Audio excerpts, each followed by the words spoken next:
En France, nous avons près de 240 000 étudiants répartis dans environ 369 écoles de commerce. À la sortie de leur formation, beaucoup d'entre eux ont du mal à obtenir leur premier emploi. Déjà parce que la demande est plus importante que l'offre sur le marché de l'emploi, mais aussi parce que les étudiants pour la plupart ont tous les mêmes niveaux universitaires. C'est pour cette raison, à travers cette nouvelle vidéo, je vais te partager les actions que tu pourrais mener durant ta formation pour te distinguer de la grande masse et obtenir rapidement ton premier emploi. Tu es certainement intéressé. Let's go!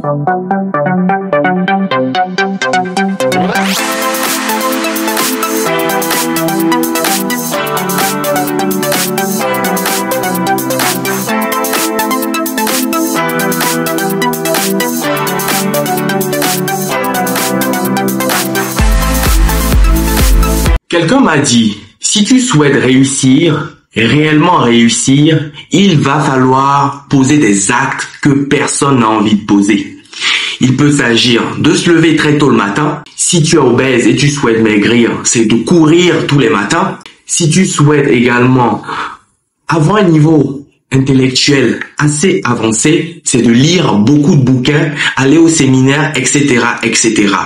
Et rien n'arrive au hasard. C'est pour cette raison, je vais te partager ici les 7 actions que j'ai notées dans mon portable et qui vont t'aider aisément à réussir à te démarquer de la grande masse. Oui, si tu souhaites apprendre des choses réellement pratiques et moins de théorie, parce que oui, en école de commerce, il y a beaucoup de théorie. Quand bien même je suis conscient que dans certaines écoles de commerce, il y a beaucoup de cas pratiques. Mais malheureusement, il y en a très peu qui le proposent et il y en a très peu durant l'année universitaire.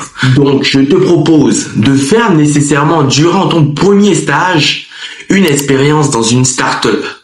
L'avantage de travailler dans une start-up est que tu auras l'opportunité de pouvoir toucher à beaucoup de choses, travailler en communication, faire du marketing, faire du commerce, faire peut-être du montage, apprendre à rédiger, peut-être à mettre en pratique un business plan, etc., etc. Tu seras dans du réel, tu seras dans du factuel et tu pourras toucher un large panel de compétences. Et il n'y a rien de mieux pour rapidement être assez compétent et opérationnel. Le meilleur moyen de mettre en pratique tout ce que tu as eu à apprendre durant ta formation ou peut-être actuellement durant ta formation est de pouvoir l'expérimenter dans du réel, dans un milieu professionnel. Je te recommande fortement d'essayer de trouver un job étudiant que tu auras à faire les week-ends par exemple et qui soit en lien avec ton domaine d'études. Si tu fais par exemple des études en hôtellerie-restauration, pourquoi ne pas travailler dans un restaurant à temps partiel comme serveur, comme barman, que sais-je? Si tu fais des études en commerce, pourquoi ne pas travailler dans une enseigne, par exemple, de prêt-à-porter, pour vendre, pour te challenger, pour développer une certaine capacité de réactivité, une certaine capacité de persuasion. Bref, il y a pas mal d'opportunités en termes de job étudiants qui peuvent être plus ou moins en lien avec ton domaine d'études.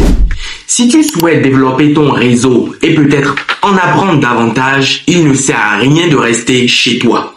Il ne sert à rien de rester devant la télé.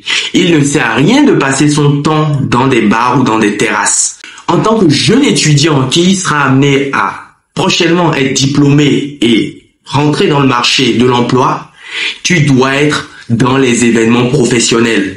Tu peux être dans des after-work, tu peux être par exemple au salon de l'étudiant pour rencontrer peut-être de futurs partenaires qui sont actuellement étudiants comme toi. Tu pourras rencontrer aussi des recruteurs pour te présenter, pour te challenger, pour t'enrichir, pour échanger, pour apprendre également de ces professionnels qui actuellement sont opérationnels et qui exercent, ou pourquoi pas prendre des contacts qui plus tard peut-être vont te servir à trouver ton premier emploi.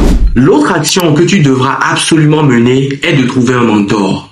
Le mentor est celui qui, par son expérience, par son expertise, pourra mieux te conseiller, mieux te guider. Il pourra te faire des recommandations. Il pourra vérifier peut-être ta thèse de mémoire. Il pourra te donner des conseils. Il pourra te recommander dans le cadre de ta recherche de stage ou de premier emploi. Donc, il est important que tu aies un mentor. Et ce mentor ne doit pas nécessairement être le PDG d'un grand groupe, un grand investisseur. Cela peut être déjà un de tes professeurs. Cela peut être un ami de tes parents qui travaille dans le milieu professionnel, mais qui peut-être exerce dans le même domaine d'activité et domaine d'études que toi. Si par exemple, tu fais des études en marketing et tu as un parent, un ami de tes parents qui est responsable marketing, tu peux par exemple le prendre comme mentor. Il pourra mieux t'aiguiller, il pourra mieux te conseiller, il pourra te dire ce qu'il y a lieu de faire durant ta formation. Il pourra aussi te passer à l'oreille les domaines dans lesquels tu dois t'améliorer, les logiciels que tu dois commencer à apprendre, etc., etc. C'est très très important, très très capital de pouvoir bénéficier de l'expertise et de l'expérience d'un modèle, de quelqu'un qui pourra vous aider à rapidement rentrer dans le marché de l'emploi. Il n'y a rien de mieux que de travailler à son propre compte. Il n'y a rien de mieux que de monter sa propre boîte. Malheureusement, tout le monde ne peut pas travailler comme salarié.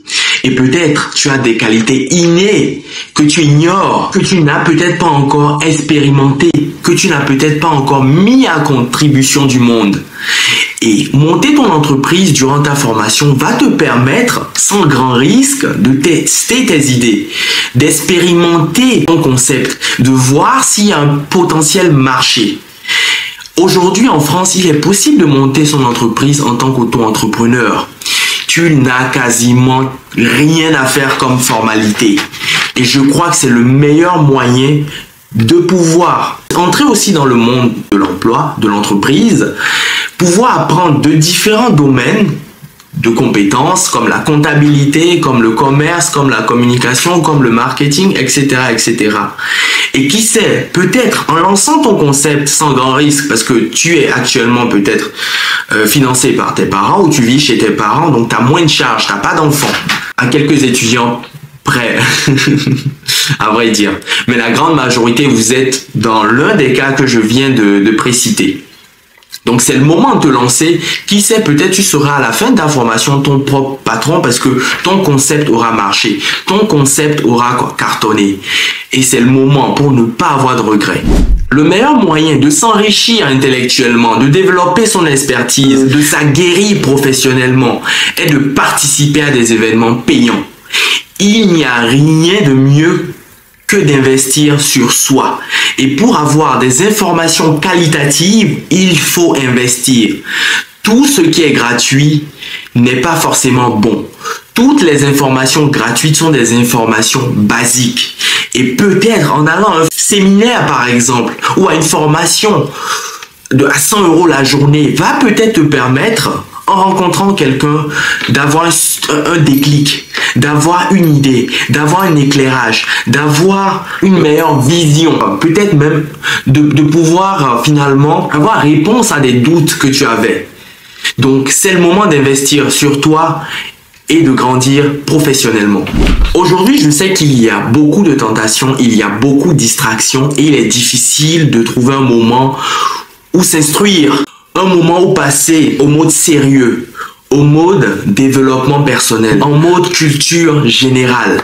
J'aimerais t'exhorter à lire beaucoup de livres liés à ta formation, liés à ton domaine d'activité, liés peut-être à ton objectif professionnel, car il y a beaucoup de choses que tu pourrais en tirer des livres. Les livres, effectivement, en lisant, te permettent d'être concentré. Cela te permet aussi de découvrir des informations qui ne sont pas forcément disponibles sur Internet, de grandir intellectuellement, de s'enrichir aussi en termes de culture générale. Et je te conseille de lire, d'essayer de lire, même si ce n'est pas évident de pouvoir terminer un livre par semaine, même si c'est 5 pages, de les lire chaque jour ou chaque semaine. Je suis sûr qu'à un certain moment, tu en apprendras davantage et tu auras peut-être encore plus envie de lire, car comme on le dit, c'est en mangeant qu'on a l'appétit. Voici, cher ami, ce que je tenais à partager avec toi. J'espère que tu mettras en pratique ces 7 actions pour te démarquer de la grande masse et obtenir enfin ton premier emploi. Si tu ne les fais pas, crois-moi que tu seras comme monsieur tout le monde et ça sera difficile et de plus en plus difficile de trouver ton premier emploi. N'hésite pas à me partager ton avis en commentaire. Je lis tous les commentaires, donc il n'y a pas de raison que tu ne mettes pas un commentaire. Et si tu as aimé cette vidéo, surtout, n'hésite pas à la liker pour nous donner de la force. En attendant la prochaine vidéo, prends soin de toi. Je te dis à très vite. Ciao. Un studio créatif avec confort et les équipements pro.